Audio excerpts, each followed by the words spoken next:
Yuki is next in line as far as I'm concerned. Yeah. Yeah, I quite agree with you, and it's ironical because Yuki has been in Formula One since 2021, and he Yeah. has several seasons of experience. Liam Lawson is not as experienced as Yuki Tsunoda. He's relatively new Mhm. to Formula One, having stepped into a race seat in 2024. So the underlying difference here is experience. Some of the debut, if you look at some of the debut races of some of these young drivers, they have a tendency to go into the curb and hit the corners. I don't know whether it's Yeah. enthusiasm or exuberance or lack of experience. So I feel this could come and play a vital role in who is the better, more experienced driver. Without a shadow of doubt, is Yuki. Of course, Yeah. he's Yeah. talented, no doubt about that. But I feel Yuki, having tasted Formula One, is more prepared, really. Yeah. But then again, you Now look here's at what. Red Bull. Red Bull doesn't want a Yuki type driver that is going to put Verstappen under any kind of pressure. They want a subservient driver that's just going to maintain the status quo. So in a way, I feel Yeah. the I'm Lawson to Yuki Tsunoda. That's just my thoughts, really. Yeah, because I have the feeling that Verstappen does not want someone who's Competition, going to challenge. competition. And we're not saying that Yuki is going to challenge Verstappen. We don't believe that in any stretch of imagination. But Verstappen doesn't even want any drama. Yeah, sure. Yuki is slightly an unknown entity. He may not be subservient Of course, it, enough. of course, it's like a But robot. that's irrelevant because we're going to go back to what Lorato said last week. I don't even think it's a good thing for Yuki to go to Red Bull, and I'll tell you why. Because it will halt his career, and within 3 years he will no longer be an F1 driver.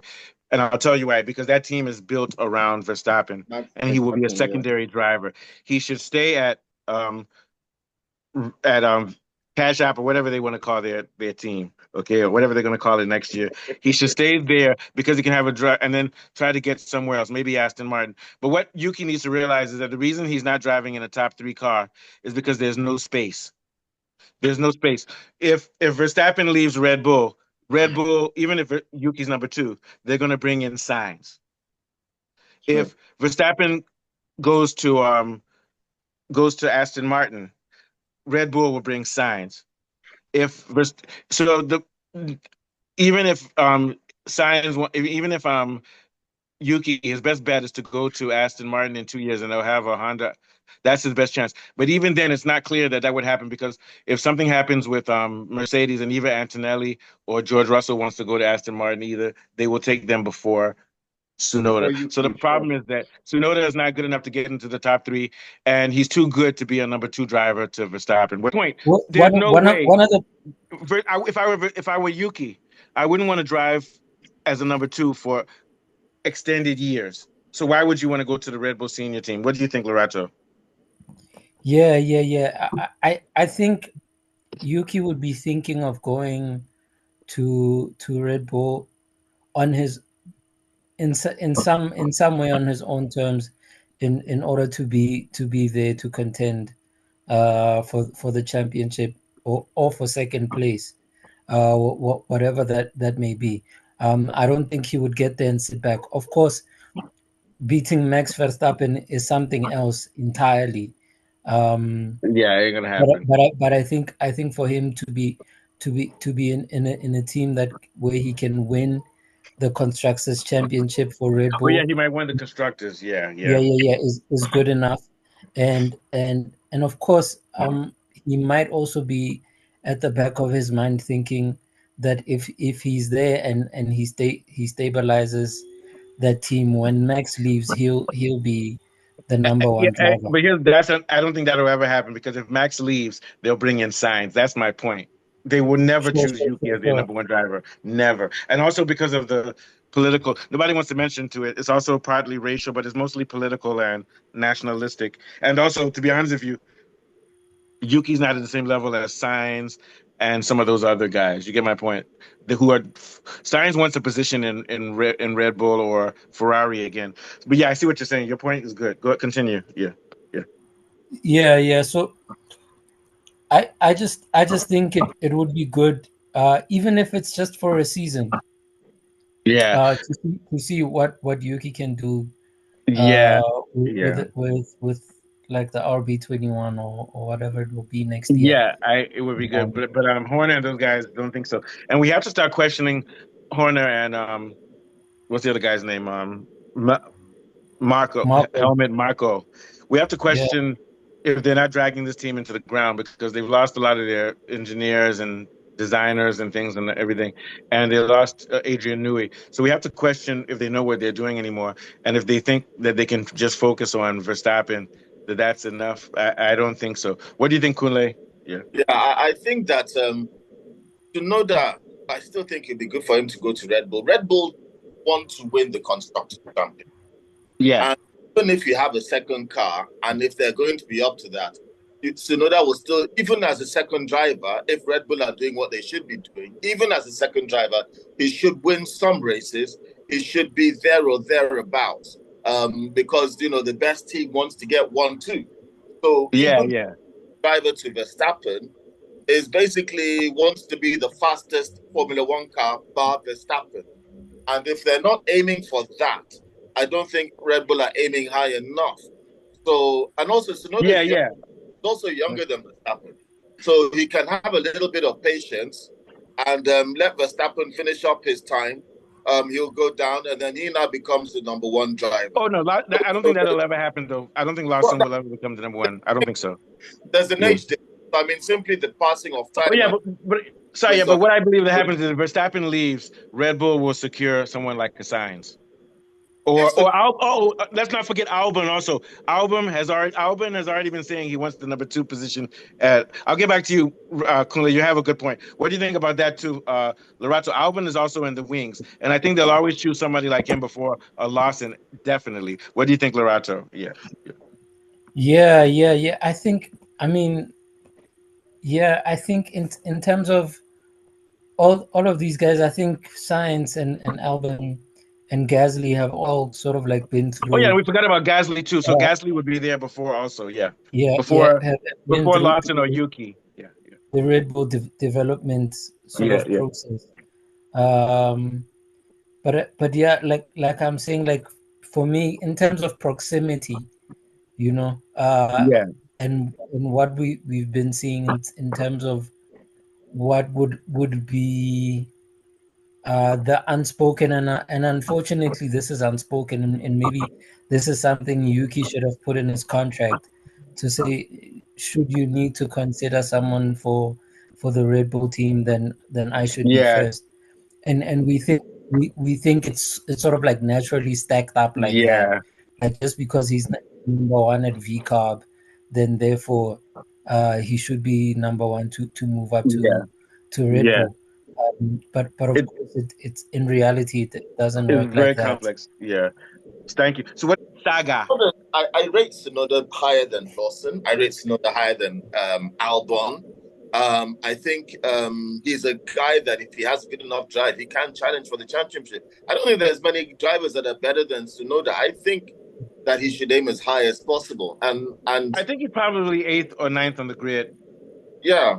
I think aim as high as possible. I think that if he gets the correct drive, he can be one of those people trying to challenge for championship regardless. And I think at this level of competition, people just want to win, and they almost don't care how they get there. It's too much of a sacrifice to say because you don't like the way someone looks, you don't want to choose him. If he's faster, you're going to win races with him. You're going to pick him.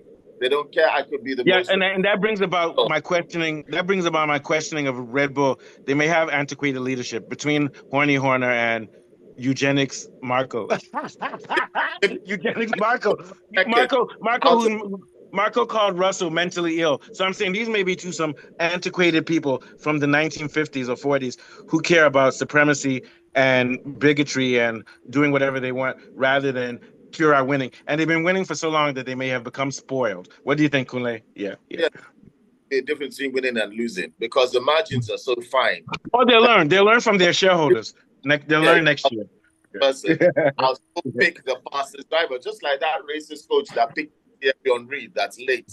That was touchy. There was one racist football coach, but all his players, he still picked his black players. So that's what I'm saying. There's a level of unprofessionalism in Red Bull, especially signing Checo at the time when Horner was under investigation for his Horner saga. So my thing is that he might have been making decisions based on ego and narcissism rather than on practicality, because power corrupts. That's how the Roman Empire fell. Is the same way Red Bull could fall. And it's clear that Verstappen already has an eye on Mercedes or Aston Martin because of that. Thank you, Kunle. You've got a good point. What do you think, Falabi? Yeah. Yeah. I agree with you. But my own take is that experience counts for a lot. Yeah. If you look at Lawson, he's very talented, but the opportunities he has are not as much as Yuki's opportunities, and you gain experience with opportunities, and those opportunities are what actually makes you a better driver. And if you look at Yuki, Yuki has been relatively consistent. If you look at his race pace, racecraft, ability to, under pressure. Because when you become a Formula One driver with that kind of opportunity, the stakes are high, the pressure is more, and the spotlight is more. And I feel Yuki is able to handle this better than Liam Lawson's raw talent. So I think those will count for something at the end of the day.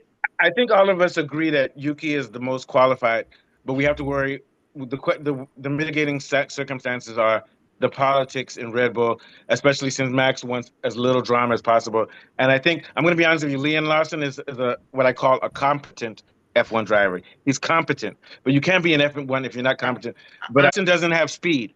He's not. Did he do F2? Lorato, did he drive F2 at all? He doesn't. What I mean by he doesn't have speed, he's not at the same caliber as Bierman and Aron and those guys. He's not. He drove F2 He's not in their level. What you say? F3. He skipped F3.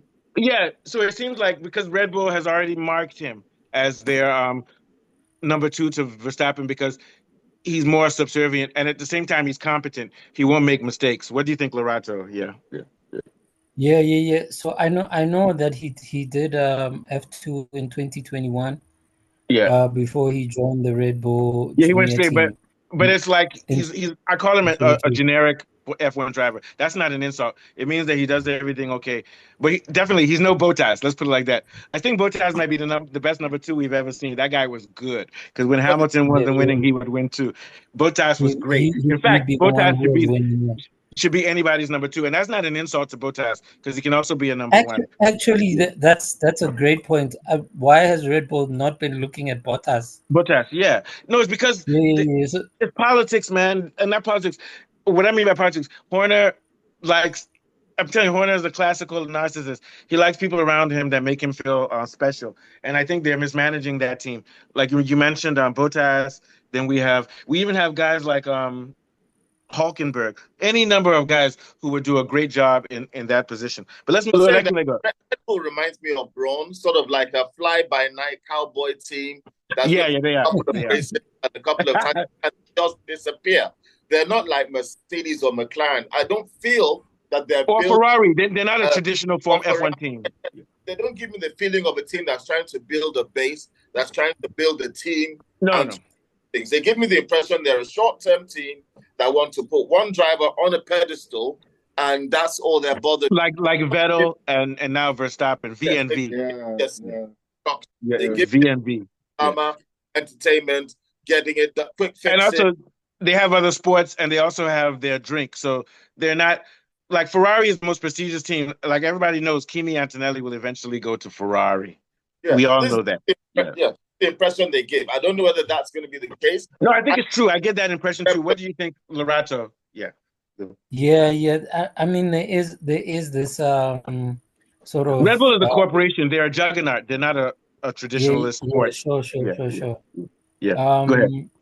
There is kind of like the extreme sportsy kind of like Red Bull. Yeah, exports and all that. Yeah. Alternative sports and stuff. Yeah, in terms of them sort of trying to conquer every space.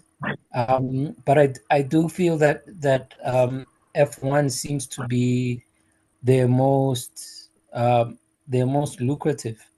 And it's all about money and marketing.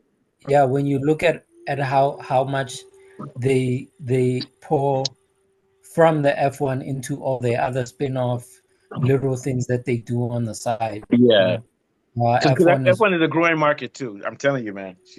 Yeah, it's always there or thereabouts, and having like star power like what you have in someone like a Max, is something that is good for business anyway. So yeah, so there are all those business dynamics that go into who Red Bull is and what Red Bull are. But I still still think they're think being slightly mismanaged by their two leaders, Marco and Horner. Yeah. I think them overlooking the person who's sort of like next in the ascendancy chain, and looking around for other people. And we can't underestimate them losing Nui. We might say without Nui, there would never be a Vettel or a Verstappen championship. Yeah, go ahead. Sure. It's under appreciating what it is that they have. Yeah. All right. So okay, go ahead. Thank you. Yeah, finish your thoughts and I'll move on. Yeah. So I just wanted to say, like, I was checking Lawson's sort of like track record, and he did finish 5th in Formula 3 in 2020. Okay. And then he finished 9th in Formula 2 in 2021. But We're he was, laughing because those aren't. Oh, 5th in Formula 3, F3. I'm kidding. I get it. He's got the reason I'm laughing is because George Russell came first in Formula F3, F4, F3, and F2 first year. Unbelievable. Yeah, but the thing about it is that he's been winning in different other like forms of racing. Yeah, like Philippines. Like he was champion in the Castrol Toyota Racing Series, and then he was second, I think, in 2020. So the same year that he was 5th in F3, and that goes back to what I he was was saying, that he's second a generic driver, which is good because you can be sure that he'll be consistent. Go ahead. Sure. And then in 21, he did the Dutch touring masters, Tourenwagen, and he was second in that. He's a jack of all trades, man. Yeah. So he is kind of like a he's very competent competent. driver, That's what like I'll you give him say. credit for. Yeah. But I still think in terms of F1, he still needs to sharpen his skills and sharpen his teeth. He's going to learn because he's going to have a car with no. Well, we don't know that because Red Bull may have a fantastic car next year. We don't know. Yeah, go ahead. Yeah, sure. But you can be sure that Verstappen and them are working on it now. Yeah.